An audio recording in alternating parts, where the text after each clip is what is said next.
ক্রসটাও এসছে, রাকিবের হেডার, রাকিবের গোল, মৌসুমের 10ম গোল বসুন্ধরা কিংসের ফরওয়ার্ডের। এই সিজনের একেবারে শুরুতেই তারিক কাজী, তিনি ইনজুরিতে পড়েছিলেন। মোরসালিন, তিনি ছুটছেন, মোরসালিনের শট, মোরসালিনের গোল। আরো একবার লং রেঞ্জে মোরসালিনের বাজিমাত, যেই কাজটা তিনি সবচেয়ে ভালো পারেন সেই কাজটাই করলেন বসুন্ধরা কিংসের আরো একটা গোল। সবাইকে আমন্ত্রণ জানাচ্ছি বসুন্ধরা কিংস অ্যারেনায় শেখ রাসেল কেসি ভার্সেস বসুন্ধরা কিংসের ম্যাচে। দুই দলের দুই ক্যাপ্টেন, দুই ভেটারান মিডফিল্ডার ইমন বাবু এবং সোহেল রানা এবং শেখ রাসেল ক্রীড়া চক্র তাদের starting line up Yugoslav Trenchovski. এর আগেই সবকিছু সিলেক্ট হয়ে গেছে কিংসের। বসুন্ধরা কিংস ভার্সেস শেখ রাসেল কেসির ম্যাচ।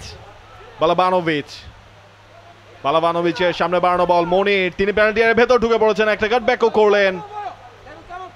তপু বর্মন ছিলেন সেখানে, তপুর ক্লিয়ারেন্স। প্লেয়ার অ্যাডভান্টেজটা চলেছে শেখ রাসেল কেসি। মিগেল দামাসেনো, দারুণ টার্ন, পেনাল্টির আবেদন, তবে রেফারি বলছেন নো চান্স, এবং এরপর এমফন উদো শট, সরাসরি গোলকিপার সোহেল রানা জুনিয়র। সেখান থেকে এমফন থেকে বেশ ভালো একটা সাপ্লাই, রাকিবের শট,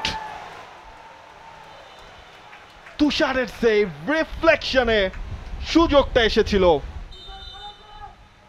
মিগেল দামাসেনো আলতো করে দিয়েছেন ববুর বেকের জন্য, ববুর বেক, ভালো সুযোগ ছিল। এবার কিন্তু হচ্ছে তপু বর্মনের কাছ থেকে বল নিয়ে বের হয়ে গেছেন বালাবানোভিচ, পেনাল্টি এরিয়ার ভেতর 1-1 এবং বালাবানোভিচের গোল। তপু মিস করে গিয়েছিলেন, আটকাতে পারেননি বালাবানোভিচকে, সেই সুযোগটাই কড়ায় গন্ডায় বুঝিয়ে দিয়েছেন বালাবানোভিচ। শেখ রাসেল কেসি, থ্রু বল বাড়ানো হচ্ছে, মিগেল দামাসেনো পেনাল্টি এরিয়ার ভেতর, গফুরভ সেন্টার জায়গায় রয়েছেন, তিনি এমফন উদো, তিনি ঢুকে পড়েছেন, এমফনের হেডার এবং শেষ পর্যন্ত ব্রিলিয়ান্ট ডিসপ্লে। তবে আজকের ম্যাচে ডোরিয়েলটন রপ্তন দুজনকে বিশ্রাম দেওয়া হয়েছে। এমফন উদো, তার নেয়া সেট আপ, তুষারের আবারও, এবার কিন্তু ওপেন নেট, মিগেল দামাসেনো সময় নিলেন, তবে তার আগেই রেফারির ডিসিশন। মিগেল দামাসেনো সোহেল রানাকে চাপে ফেলে দিয়েছিলেন সুমন রেজা, যদিও ফাউল করে বসেছেন। ফ্রি কিক কুইকলি টেকেন, একটা নাটম্যাগ হয়েছে, এরপর সরাসরি শট, বসুন্ধরা কিংসের গোল। মিগেল দামাসেনো গোলের জন্য অপেক্ষা করছিলেন, সুযোগ পাচ্ছিলেন, ফাঁকায় ছিলেন, প্লেসিং শটে গোলটাও এনে দিলেন। চন্দন রায়ের গানিওয়াতান্দা ফাঁকায়, কিন্তু ফাঁকায় থেকেও শেষ পর্যন্ত কাঙ্ক্ষিত ঠিকানা খুঁজে পেলেন না। ক্রসটাও এসছে, রাকিবের হেডার, রাকিবের গোল, মৌসুমের 10ম গোল বসুন্ধরা কিংসের ফরওয়ার্ডের। এই সিজনের একেবারে শুরুতেই তারিক কাজী, তিনি ইনজুরিতে পড়েছিলেন। মোরসালিন, তিনি ছুটছেন, মোরসালিনের শট, মোরসালিনের গোল।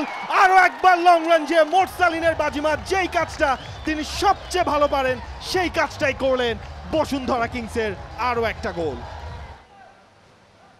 মনিরের সেট আপ, সেখান থেকে হেডার গানিওয়াতান্দা, এবং এরপর সেটা ক্লিয়ার হলো, রেফারিরও শেষ বাঁশি বাজলো।